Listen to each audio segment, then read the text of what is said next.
안녕하십니까. 산업위생을 강의하는 최윤정입니다. 자, 이번 시간은 산업위생관리산업기사실기 2023년 제3회 기출문제를 함께 풀어보도록 하겠습니다. 자, 1번 문제 풀이하겠습니다. 앞에서도 출제되었던 문제입니다. 혼합물질의 화학적인 상호작용 중에 독립작용을 설명하시오. 자, 독립작용이라는 건 독성 물질이 서로 다른 조직에 영향을 미쳐서 결국은 서로 독립적인 작용을 하는 것이다. 이렇게 짧게 설명할 수 있다. 그죠? 각각의 독성 물질이 서로 다른 조직이나 기관에 영향을 미치는 경우로 각 물질의 반응 양상이 달라. 이거 생략해도 상관없습니다. 서로 독립적인 작용을 한다. 다시 한번 읽어보겠습니다.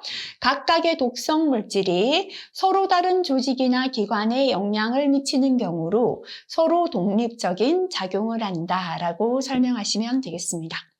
자, 2번 문제 자주 출제되는 문제입니다. 후드의 유입 손실 계수가 0.25. 죄송하지만 유량을 수정하도록 하겠습니다. 오타입니다. 죄송합니다. 유량이 0.32 미터의 3승 per 세크 단위입니다.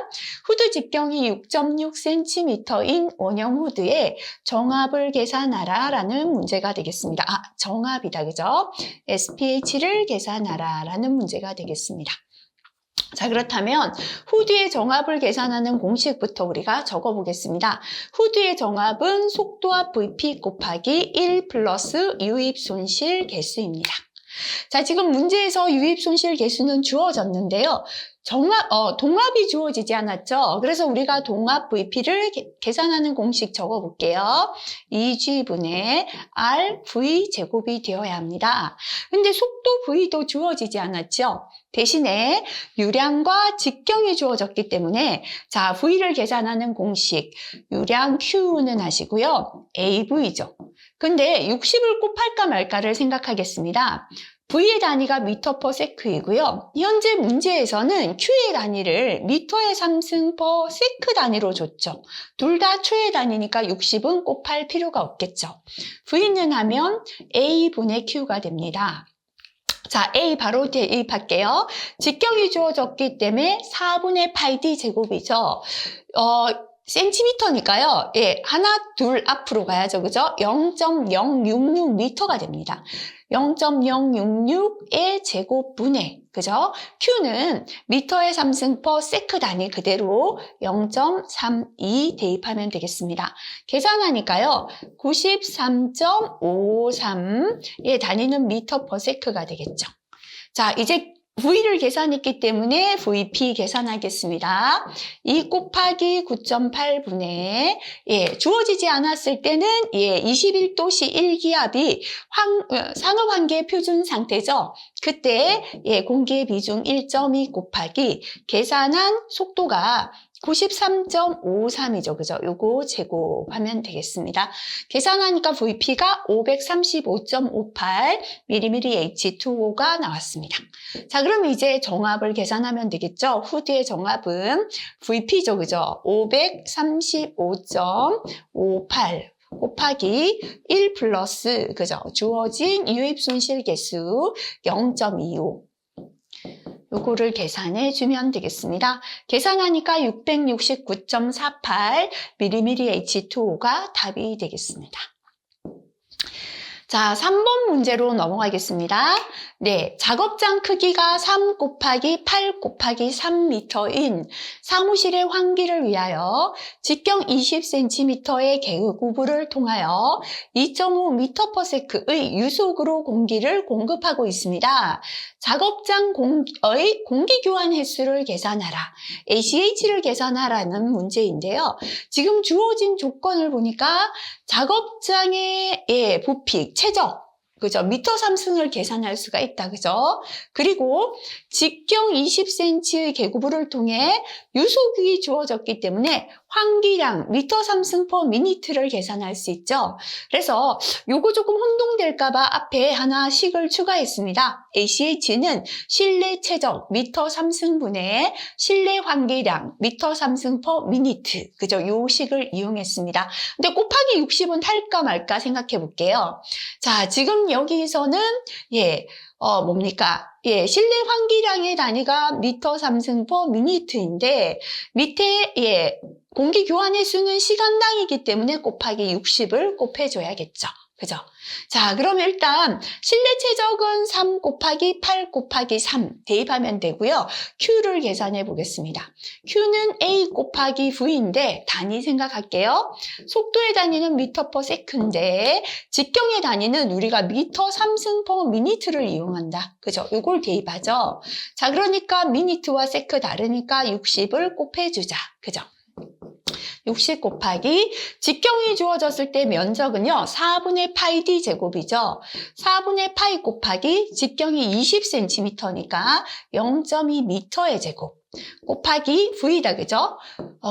현재 속도 2.5m/s다 했습니다. 계산한 값이 4.71, 단위는 미터의 3승 퍼 미니트가 되겠습니다. 자, 이걸 계산했기 때문에요. 이제 대입할게요. ACH는 실내의 최적은 가로 곱하기 세로 곱하기 높이. 그죠? 미터의 3승분의 위에는 송풍량이죠. 4.71 환기량. 그죠? 미터의 3승 퍼 미니트. 자, 미터 3승은 약분되고요. 이게 미니트이기 때문에 아워, 시간 단위로 바꾸기 위하여 60을 곱해줍니다. 자, 이렇게 계산하니까 3.93회가 답이 되겠습니다. 4번 넘어갑니다. 앞에서도 나왔습니다. 국소배기 장치를 처음으로 사용하는 경우나 국소배기 장치를 분해하여 개조하거나 수리를 한 후 처음으로 사용하는 경우에 사용 전에 국소배기 장치를 점검해야 합니다. 국소배기 장치의 사용 전 점검 사항 3가지입니다. 자, 첫 번째는 흡기와 배기 능력이죠. 두 번째, 덕트와 배풍기의 분진 상태. 세 번째는 덕트 접속부가 헐거워졌는지 여부 3가지였습니다. 자, 앞에서 암기 덜 되었다면요. 지금 똑바로 되었는지 다시 한번 확인하시면 좋겠습니다. 역시나 단골입니다. 전체 환기 장치를 설치해야 하는 경우 5가지 조건이다. 그죠? 첫 번째, 유해 물질의 독성이 비교적 낮은 경우. 두 번째는 동일 작업장에 다수의 오염원이 분산되어 있는 경우. 세 번째는 유해물질이 시간에 따라 균일하게 발생될 경우. 네 번째, 유해물질 발생량이 적은 경우. 5번째는 발생원이 이동하는 경우죠. 하나 더 추가하자면 오염원이 근무자가 근무하는 장소로부터 멀리 떨어져 있는 경우, 줄여서 오염원이 근무자로부터 멀리 떨어져 있는 경우라고 적으셔도 되겠습니다. 자, 6번 역시나 중요합니다. 작업환경 측정에 관한 다음 용어를 정의하라. 개인시료 채취와 지력시료 채취가 됩니다. 자, 개인시료 채취는 뭐를 이용하여? 개인시료 채취기를 이용하여 가스, 증기, 분진, 퓨움, 미스트 등을 어디에서? 근로자의 호흡 위치에서. 호흡 위치라는 건 호흡기를 중심으로 반경 30cm인 방구. 자, 지금은 요거는 괄호 안에 건 적지 않아도 괜찮습니다. 기억나시면 적어주셔도 됩니다. 근로자의 호흡 위치에서 채취하는 것이다. 자, 그 다음에 지역시료 채취는 개인시료 채취기가 아니라 시료 채취기를 이용하여 역시나 가스, 증기, 분진 등을 이렇게 좀 줄여도 됩니다. 가스, 증기, 분진 등을 근로자의 어디에서? 작업 행동 범위에서 어느 높이에, 호흡기 높이에 고정하여 채취하는 것이다. 그죠? 한 번 더 읽어보겠습니다. 개인시료 채취는 개인시료 채취기를 이용하여 가스, 증기, 분진 등을 근로자 호흡 위치에서 채취하는 것이고, 지역시료 채취는 시료 채취기를 이용하여 가스, 증기, 분진 등을 근로자 작업 행동 범위에서 호흡기 높이에 고정하여 채취하는 것이다. 이렇게 설명하시면 되겠습니다. 별표 3개짜리죠. 자, 플랜지가 부착된 외부식 후드가 공간에 설치되어 있습니다. 후드 단면적이 1.1m 제곱으로 주어졌습니다. 제어 속도가 0.7m/s. 후드와 발생원 간 거리가 1.2m일 때 필요 환기량 Q를 계산하라 라고 했다. 그죠? 자, Q는 하고요. 60을 곱할까 말까 볼게요. 환기량의 단위는 미터 3승 per 미니트인데 속도 단위 세크이니까 곱해야겠죠. 플랜지가 부착되었으니까 0.75 되겠죠. 그죠? 곱하기 V시고요. 10x의 제곱 플러스 a가 공식이었습니다. 자, 60 곱하기 0.75 곱하기 현재 제어 속도는 0.7m/s다 라고 했고요. 10 곱하기 거리가 1.2m죠. 제곱. 플러스 자 A다 그죠? 단면적이 주어졌네요. 1.1m 제곱이니까 바로 1.1 대입하시면 되겠습니다. 계산하니까 488.25 미터 3승 per 미니트가 답이 되겠습니다. 계속 비슷한 유형이 출제되고 있죠. 어느 작업장에서 작업 중에 벤젠 3ppm을 사용하는데 TLV는 10입니다. 톨루엔 65 사용하는데 TLV 50이고요. 크실렌 60 사용하는데 TLV 100입니다. 발생되고 있습니다. 혼합 공기의 허용 농도를 계산하시고 허용 농도 초과 여부를 평가하라. 단 세 물질은 서로 상가작용을 한다. 그죠? 일단은 노출 지수 EI부터 계산합니다. 자, EI는 밑에는 TLV이고요. 위에는 작업장의 농도가 올라가면 되겠죠. TLV 10분의 농도 3 플러스 50분의 65 플러스 100분의 60. 그죠? 요거 계산하니까 TLV가 2.2가 나왔다면 소수 셋째 자리 반올림에서 둘째 자리 0까지 맞춰주시고요. 자, 그러면 혼합물의 노출 기준이죠. TLV TWA. 는 EI분해죠. 2.20분의 작업장의 공기 중 농도 다 더해주시면 되죠. 3 더하기 65 더하기 60 하면 58.18 ppm이 계산되어졌습니다. 자, 그 다음에 이제 평가라 그랬다. 그죠? EI가 지금 현재 얼마가 나왔냐면 2.20이니까 1보다 큰 거죠. 1보다 크다, 그죠? 이럴 땐 어떠했다? 노출 기준을 초과했다라고 판정할 수 있겠죠? EI가 1보다 크다이므로 노출 기준을 초과했다라고 적으시면 되겠습니다. 별표 3개 붙여볼까요? 단위 작업 장소에서 근로자 수가 28명인 식품 제조업입니다. 작업 환경 측정을 실시할 때 시료 채취 근로자 수를 계산하시오라고 했습니다. 자, 규정을 한번 보도록 할게요.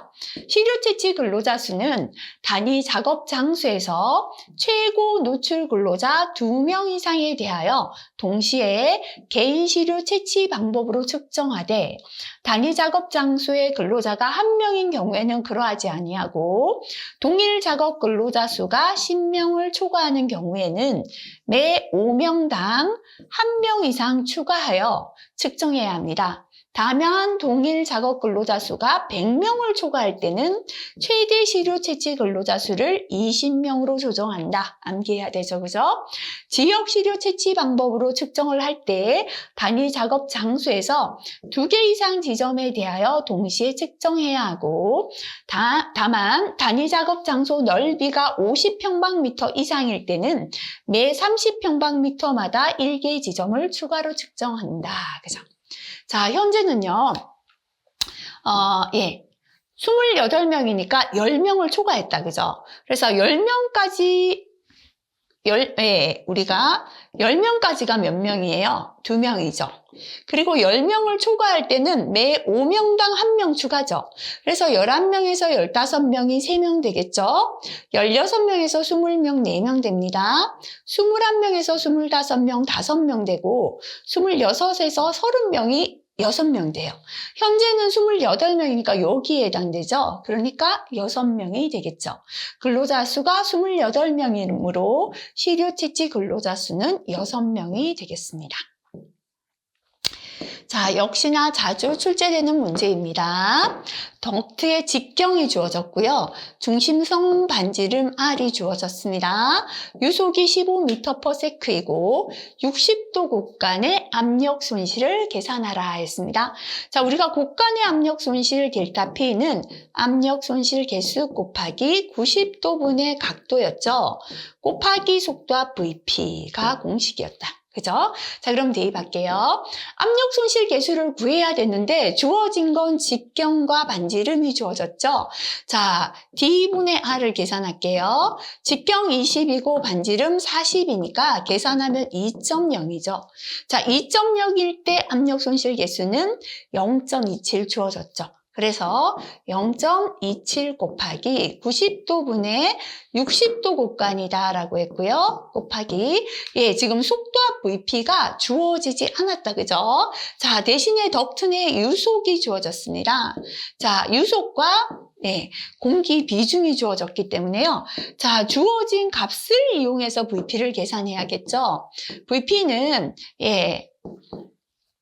V는 4.043 루트 VP. 그거를 이용할 때는 지금 공기 비중을 대입하지를 못하죠. 그래서 이렇게 비중이 주어졌을 때는 비중을 이용하는 식이 좋습니다. 그래서 2G분의 RV제곱에 대입합니다. 2 곱하기 9.8분의 현재 공기 비중 1.2 곱하기 주어진 속도가 15죠. 제곱 하니까 13.78이 나왔다. 그죠? 미리미리 H2O가 나왔습니다. 자, 그래서 계산한 13.78 속도압을 곱해주면 되겠죠?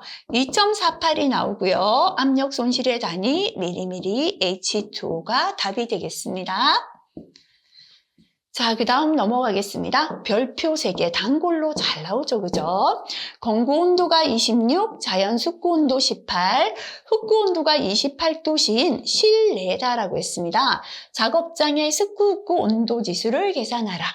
실내거나 옥내거나 태양광선이 내리쬐지 않는 옥외일 때는요, 건구 온도 D가 없어진다 그랬죠. WBGT는 0.7 곱하기 자연 습구 온도 플러스 0.3 곱하기 흡구 온도였습니다.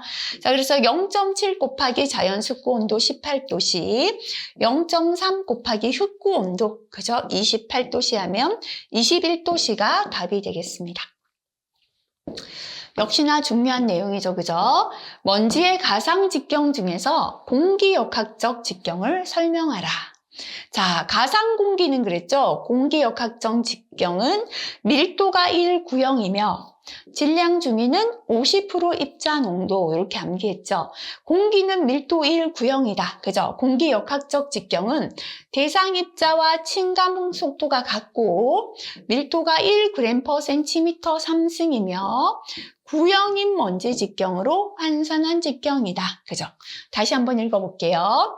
대상 입자와 침강 속도가 같고 밀도가 1g/cm 3승이며 구형인 먼지의 직경으로 환산한 직경이 되겠습니다. 잘 안 나오는데요. 질량 중위 직경은 50% 입자 농도 그랬죠. 입자 크기별로 농도를 측정하여 50% 누적 분포에 해당하는 입자의 크기이다. 자, 함께 기억하고 넘어갑니다. 자, 그 다음 13번까지 했었나요? 네, 13번 맞았죠? 14번, 13번 안 했네요. 그죠? 13번 하겠습니다. 국소배기 장치의 보충용 공기, 메이크업 에어를 설명하시오라고 했습니다.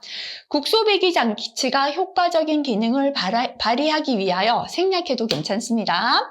후드를 통해 배출되는 것과 같은 양의 공기가 외부로부터 보충되는 것을 말한다. 공기가 계속 빠져만 나가면 안 되죠. 빠져나가는 것만큼 외부에서 보충되는 걸 보충용 공기 메이크업 에어라고 합니다.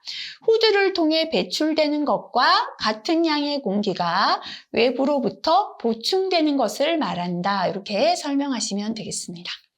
14번 넘어갑니다. 유해물질이 고체 흡착관의 앞층에 포화된 다음 뒤층에 흡착되기 시작하며 기류를 따라 흡착관을 빠져나가는 현상. 앞층이 꽉 포화 상태다 보니까 뒤층에 흡착되기 시작하는데 흡착이 안 되고 빠져나가 버리죠. 요거를 파과다라고 했습니다. 15번, 네, 요거 파란색 별표 붙일게요. 틀리신 분들은 파란색 별표. 필기에 굉장히 잘 나왔는데요. 실기에는 요 공식 사용한 게 조금 뜸했습니다. 분진의 입경이 20 마이크로미터이고 밀도가 1.4g/cm 3승인 입자의 침강 속도를 구하시오. 단, 공기의 점성 계수가 주어졌습니다. 단위를 잘 보셔야 되고요. 중력 가속도, 공기 밀도가 주어졌습니다. 자, 이렇게 점성 계수가 주어졌을 때 침강 속도다, 그죠? V는 18 곱하기 뮤의 우리 점성 계수분의 G, D의 제곱, 로1 마이너스 로다. 요거 공식을 떠올리시기 바랍니다. 대입해 볼게요. 18 곱하기 점성 계수인데요. 지금 점성 계수의 단위는 그램, 센티미터 세크죠. 그래서 그대로 1.78 곱하기 10의 마이너스 4승 들어갔습니다. 그죠? 자, 그 다음에 중력 가속도도 센티미터 세크 단위니까 그대로 대입하면 되겠죠? 980 곱하기 직경입니다. 현재 직경이 20 마이크로미터다라고 했는데요. 단위를 센티미터로 바꿔줘야겠죠? 자, 마이크로미터는 10의 마이너스 6승 미터입니다. 센티미터는 10의 마이너스 2승 미터죠. 그러므로 마이크로미터는 10의 마이너스 4승 센티미터가 되는 거죠. 자, 그래서 20 마이크로미터는 20 곱하기 10의 마이너스 4승 센티미터다. 그죠? 그래서 20 곱하기 10의 마이너스 4승 센티미터의 제곱이죠. 곱하기 로1이 뭐냐면 입자의 밀도다. 그죠? 1.4. 단위 확인, g/cm 3승 그대로 쓰면 되겠죠. 공기의 단위도 g/cm 3승이니까요. 1.4 마이너스 0.0012 요거 계산하시면 되겠습니다. 단위 바꾸시는 것만 주의하시면 되겠죠. 1.71이 나왔고요. 단위는 cm/s가 되겠습니다. 16번 넘어가겠습니다. 파란색 별표. 역시나 실기에서는 잘 출제되지 않았죠. 근데 완전 엉뚱한 문제는 아닙니다. 보기 설명에 해당하는 분석기기의 명칭을 적으시오 했습니다. 물질에 흡수되는 빛의 양, 흡강도죠. 그 물질의 농도에 따라 다른 원리를 이용하여 일정한 파장에서 시료 용액의 흡광도를 측정하여 그 파장에서 빛을 흡수하는 물질의 양을 정량하는 분석기기. 자, 이렇게 물질의 시료 용액의 흡광도를 측정해서 파장에서 빛을 흡수하는 물질의 양을 계산하는 걸 흡광광도계 또는 분광광도계라고 하죠. 자, 그래서 정답은 분광광도계 또는 흡광광도계가 되겠습니다. 17번 앞에서 나왔는데 또 나왔죠. 자, 앞에서 파란색 별표했죠. 이제는 암기 되셨는지 체크하시기 바랍니다. 빨간색으로 한번 바꿔볼게요. 유해가스 처리를 위해 연소법을 적용할 수 있는 경우 혹은 적용하기 위한 조건 3가지입니다. 자, 가스를 처리하는데 연소법은요. 배출하는 가스량은 많은 경우죠. 유해가스의 농도는 낮은 경우고 가연성 가스나 악취를 제거하는 경우 3가지죠. 배출하는 가스량이 많은 경우, 유해가스의 농도가 낮은 경우, 가연성 가스나 악취를 제거하는 경우 3가지가 되겠습니다. 자, 18번 최근 들어 잘 안 나왔던 문제 파란색 별표하겠습니다. 소음 전파 과정에서 나타나는 물리적 현상 5가지를 적어보라. 소음이 전파될 때의 물리적인 현상은 자, 반사도 되고 흡수도 되고 굴절도 되고 투과, 회절 이렇게 5가지 그죠? 반사, 흡수, 반사는 밖으로 튕겨 나가는 거고 반대로 흡수되는 거죠. 반사와 흡수, 그 다음에 굴절과 투과와 회절 이렇게 5가지가 소음의 전파 과정에서의 물리적 현상이 되겠습니다. 자, 네. 3회 기출 문제 풀었는데요. 역시나 1, 2, 3회가 동일하게 계산 문제는 대부분이 자주 출제되는 거에서 나왔습니다. 하지만 암기용 문제들의 비중이 높아졌고요. 특히나 법규의 내용들 많이 나오고 있습니다. 기사도 동일하게 최근 2년 가까이 암기형보다 계산형이 좀 줄고 암기형이 많아졌고 특히나 산업안전보건법의 새로운 내용들 출제되고 있습니다. 그래서 항상 공부하실 때 계산 문제, 새로운 거 계산만 계속 붙들고 계시는 방법은 옳지 못하다라고 보시면 되겠죠. 필기에서부터 내용에 대한 이해가 실기까지 공부가 연결되고 있습니다. 그래서 이번 시간도요. 앞에서 틀렸던 거 다시 한번 중복되어 나왔죠? 체크하시고 틀린 부분 정확하게 기억하시고 넘어가시면 좋겠습니다. 수고 많이 하셨습니다.